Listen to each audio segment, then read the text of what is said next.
My husband's parents told me to quit my job to be a proper wife.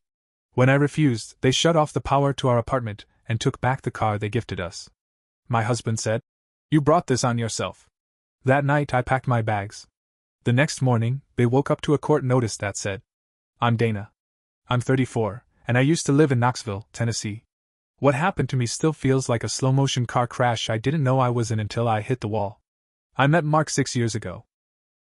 I was working night shifts as a nurse, finishing up my degree to become a nurse practitioner. We met through a mutual friend at a college football game. Mark had this way of making everyone feel like they were the only person in the room. I didn't grow up with much, so when someone like him, funny, confident, charming, paid attention to me, I fell hard. We dated for about a year before we got married. He was sweet at first. He'd bring me coffee during my night shifts, make me laugh when I came home exhausted. But the sweet didn't last. His family was old school. Real traditional Southern values. Doug, his dad, ran a local HVAC company. Loretta, his mom, stayed home and went to church like it was a job. They dressed nice, said, "Bless your heart," with a smile, and looked at me like I was a stain on their polished floors. Loretta would always say things like, "You still working those long hours?" Poor Mark must be so lonely. Or, "A good wife knows how to keep her man happy. You'll see when you have kids." Mark used to laugh it off. But little by little, he started changing. After 2 years, he wasn't the same man I married. He started making comments too. At first it was teasing. "You married your job, not me." But then it turned into resentment. He didn't like that I made more money. He didn't like that I was tired after 12-hour shifts. He didn't like that I didn't jump to cook dinner when I got home. And every time we saw his parents, I felt it. They were feeding him ideas. Year 4 was the worst. Loretta offered to help us start a family by covering the down payment on a house. Doug offered us a new car. Sounded nice on the surface. But there was a catch. I had to quit my job. Mark sat me down like it was a reasonable thing. He said, "My parents want to help, but they think we're out of balance. They think you're too focused on work." And honestly, I agree. I stared at him. Thought he was joking. He wasn't. He said I should slow down and step into a real wife role. I asked, "What the hell is a real wife role?" He said, "Being home. Cooking. Raising a family. Not chasing a career." I told him no. No way in hell. That's when the punishment started. 1 week later, the car his parents had gifted us got towed. Not repossessed. Just gone. I called Doug and he said, "It was under my name. I just took it back." 3 days after that, our apartment went dark. No power. I thought it was a blackout, but when I called the electric company, they told me the account had been closed. Loretta had set it up when we moved in. Said it was a wedding present. Turns out, it was a leash. I came home from a 14-hour shift, tired, sweaty, and starving, to find Mark sitting in the dark, scrolling through his phone like everything was fine. I said, "What the hell happened to the power?" He didn't even look up. Just said, "Maybe next time you'll think twice before disrespecting my family." Then he added, "You brought this on yourself." That was the moment. Right there. Not the car. Not the power. Not even the pressure to quit my job. It was him saying I deserved it. Something in me snapped. Quietly. I didn't scream. I didn't cry. I went to the bedroom, changed out of my scrubs, and started packing. I didn't say a word. I moved with purpose. Took what I needed, my clothes, laptop, nursing licenses, passport, and every single document I had. I remembered Loretta handling a lot of our paperwork. To help us. I knew I'd need proof that I hadn't agreed to anything they were pulling. I stayed up all night scanning everything, emails, texts, utility documents, bank statements. I pulled every single thing I could find that connected them to our finances. Then I left. At 5:30 a.m. While Mark was still asleep. I drove to my sister's place. She lived across town in Bearden. She didn't ask questions. Just opened the door and hugged me. That same morning, I filed for divorce. But I didn't stop there. I went after them, Doug, Loretta, and Mark. Hard. Doug and Loretta's gifts weren't gifts. They were manipulation tools. And I had proof, emails where they said things like, "This is only worth it if Dana gets her priorities straight." Loretta had texted me about quitting my job multiple times, saying, "You can't serve two masters." I filed a civil suit for unlawful utility tampering and coercive behavior. My lawyer also found out Doug had used part of Mark's family trust, Money that was meant for Mark alone, to make those so-called gifts. That meant they had breached the trust terms. I filed a formal complaint with the state and initiated a civil action to freeze all joint marital assets. That same morning, they each got a letter with a court seal on it. Served fresh. All three of them. At the same time. Mark called me 27 times in the next 48 hours. I didn't answer once. His voicemails were a mess. First angry. Then crying. Then just pathetic. One of them said, "You didn't have to destroy my family." I laughed when I heard it. I didn't destroy anything. They did. I just finally made them answer for it. And believe me, it was far from over. The lawsuit wasn't even the worst part for them. That came later. At first, they acted like it was all a bluff. Doug called my lawyer and tried to have a conversation like adults. He said I was confused and emotional, and that we don't need to involve the courts. My lawyer laughed and hung up. Loretta sent me a long email full of Bible verses and backhanded guilt. She said I was tearing apart a family that only ever tried to help me. She ended it with, "You'll understand one day, when you're older and alone." Mark kept calling. Every day. I blocked his number, but he started using other phones, his work phone, his friends, even a prepaid one once. My sister saw him parked outside her apartment twice. The second time, she called the police. They told him to leave and warned him not to come back. That's when Mark switched tactics. He posted about me on Facebook. A big long post about how I had abandoned my husband, how I had turned against family, how I was being manipulated by the legal system. He even hinted that I was unstable, said I had anger issues from work. People started messaging me. Some friends. Some strangers. Some believed him. Some didn't. But then I found out something worse. Mark had accessed our joint bank account after the freeze was ordered. He pulled out $3,000 in cash the night I left. My lawyer moved fast and filed for contempt. That was a serious violation, and the court didn't take it lightly. The judge ordered an emergency hearing. I showed up with my lawyer. Mark showed up alone. He looked like hell. Unshaven, dark circles under his eyes, wearing a wrinkled shirt and jeans. He looked nothing like the smooth-talking guy I married. The judge tore into him. Asked him why he thought he could touch the account after a freeze order. Mark said, "I needed it to live." The judge said, "Then maybe you shouldn't have made your wife leave." Mark didn't say a word after that. The judge ordered him to return every penny, and until he did, he'd owe interest. He tried to say he didn't have it. My lawyer already had proof that he gave $2,000 to his parents. Doug and Loretta tried to deny it. But there it was, Venmo screenshots. Transfers labeled, "Help with bills." Loretta even added a heart emoji. The judge ordered sanctions against all three of them. That's when it started falling apart for them publicly. Doug's company was small but known around town. I didn't blast him on social media or go public, but court documents are public record. And word got out. A former employee of his posted the court filings online with the caption, "Guess I wasn't crazy after all." Turned out, I wasn't the first woman Doug and Loretta had tried to control. Mark's older brother's ex-wife commented under the post saying, "Same story? Different woman." Then two other women, former girlfriends of Mark, messaged me. One said he'd isolated her from her family. Another said Loretta once showed up at her work to tell her what a wife should be. I realized this wasn't just about me. They'd done this before. I was just the first one who fought back with proof and lawyers. Then came the next twist. Loretta showed up at my work. I was walking out of the clinic around 6 p.m. Tired. Long day. And there she was. Standing by my car like something out of a horror movie. Purse on her arm. Smile too tight. I said, "You need to leave." She said, "Please, just 5 minutes." I said, "You have 5 seconds before I call the cops." She didn't move. Just stared at me with this dead look and said, "You've ruined everything. You were supposed to be our family." I said, "I was. Until your son and you all treated me like property." She stepped closer. "You won't win." That was the last straw. I didn't say another word. I got in my car, locked the doors, and called the police. They came, took a statement, and issued her a formal warning. My lawyer added it to the civil suit. I couldn't believe how far they were willing to go. Then came the email from Doug's lawyer. He was threatening to countersue me for emotional distress. Said I was trying to destroy his family's name. I laughed so hard I cried. They wanted a war? They had one now. And I had one more card to play.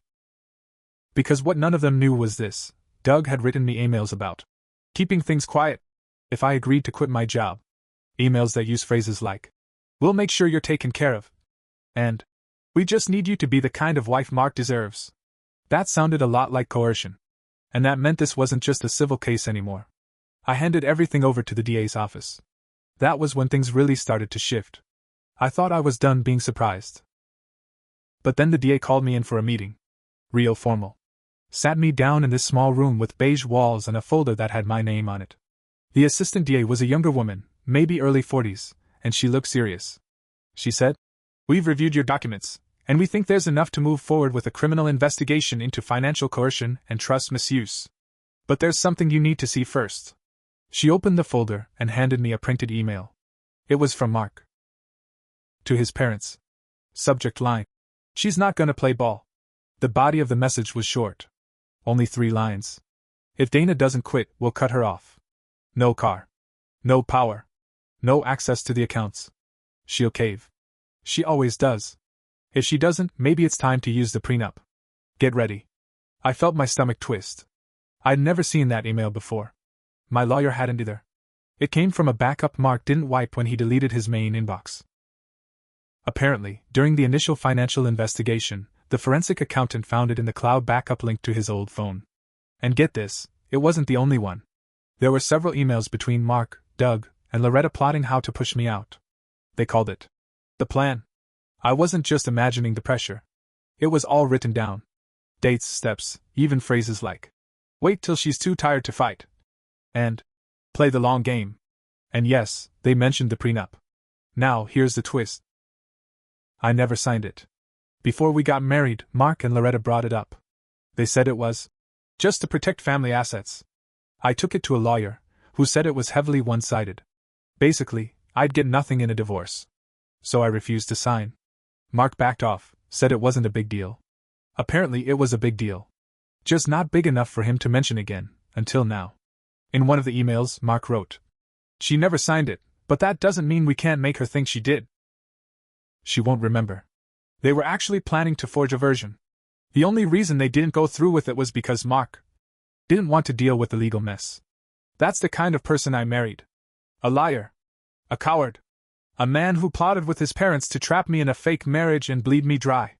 The DA said this wasn't just civil anymore. It was criminal. Wire fraud. Trust mismanagement. Financial coercion. Attempted document fraud. She said they were moving forward. And then she leaned in and said something I'll never forget.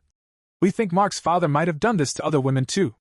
If you're willing, we'd like your help contacting them." I said yes before she finished the sentence. A week later, I was back in her office, only this time I wasn't alone. Sitting across from me were 2 women I'd never met before. Both had been in relationships with Mark's older brother, Matt. Both had similar stories. Doug had promised them support if they gave up their careers. Loretta had dangled gifts. Cars. Rent payments. But the second they started standing up for themselves, everything was taken away. And then there was Lisa. She was the wild card. She used to work for Doug's company. Years ago. Quiet woman. Thin voice. Wore glasses that slid down her nose every time she talked. But when she opened her mouth, everyone went quiet. She told us that Doug had pressured her into signing NDAs. That he used company funds for family matters. That Loretta had been listed as an employee even though she never worked there. Fraud. Tax evasion. Misuse of company assets. She had a flash drive. With spreadsheets. Emails. Invoices. Some were almost a decade old. I sat there, stunned, listening to a stranger confirm everything I'd suspected. This family had been doing this for years. My case had started as a simple divorce. Now it was part of a full-blown criminal investigation.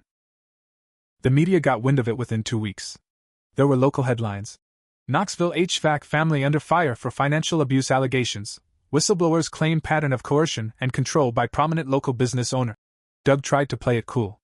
Gave a statement calling it all baseless and bitter lies from a disgruntled ex-daughter-in-law. But he wasn't calm for long. Because the IRS got involved.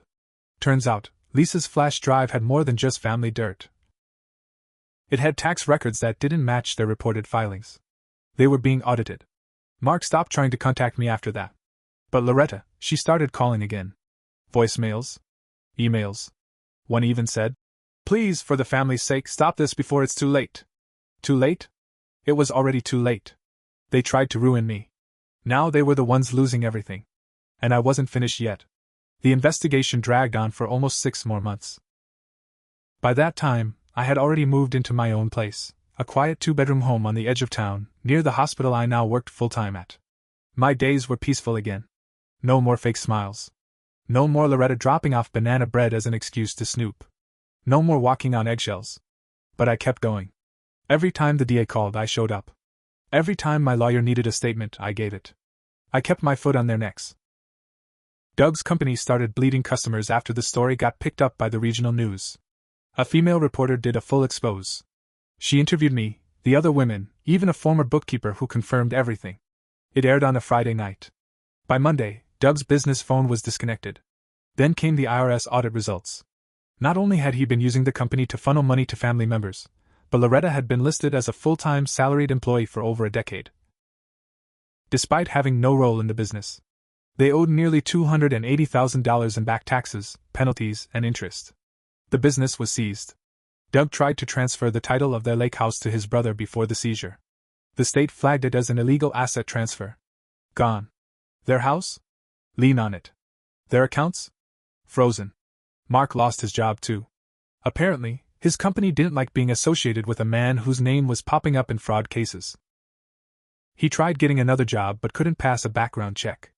The press linked him to a pending case of attempted document fraud, still under review by the DA. They had gone from local royalty to toxic overnight. But it wasn't just money. I wanted more. I wanted accountability. So I filed one final civil suit. Intentional infliction of emotional distress. Financial coercion. Marital misconduct. False representation of support and gifts. It was all in writing. Emails. Texts. A damn blueprint of their abuse. We went to court. Mark showed up looking like a shell of a man. Pale, shaking, jaw clenched the entire time. Doug sat behind him, sweating bullets.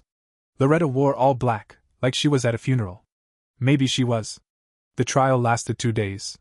My lawyer brought everything: printouts, photos, timelines, expert testimony. Loretta tried to testify, but she cracked on cross. Ended up admitting she had lied in her affidavit about the power account. Doug pled the fifth more than once.